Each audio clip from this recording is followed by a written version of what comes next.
تسألني تقول لي سيد شنو الوفاء؟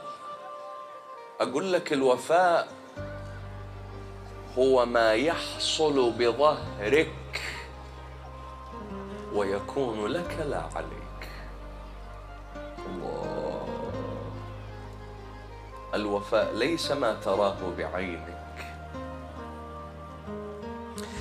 كثير من عندكم انصدم بأشخاص كان يعتقد أنه هم أوفياء، بعدين انصدم أنه هم ذرة وفاء ما عندهم، لأن طريقة تفكيرك غلط ابني. أنت تعتقد أنه الوفاء من تشوفه قبال عينك يمدحك، من تشوفه قبال عينك يمجدك، من تشوفه قبال عينك يذكرك بخير. لا يا ابني، مو هنا الوفاء.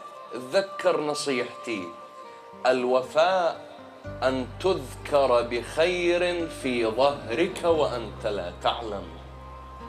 الله. علي بن أبي طالب عليه السلام يسأل عن الوفاء، يقول له يا أمير المؤمنين ما الوفاء؟ يقول له الوفاء أن ترى جميلا من غير أن تراه. شنو يا أبا الحسن؟ كيف أرى جميلا من غير أن أراه؟ يعني أن أراه ببصيرتي، أن أسمع عنه من دون أن أراه بعيني.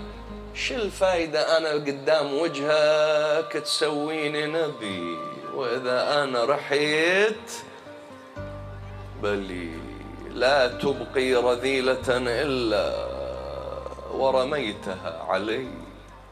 شنو الفايدة؟ أكو فايدة؟ ماكو فايدة يا سيد الكريم.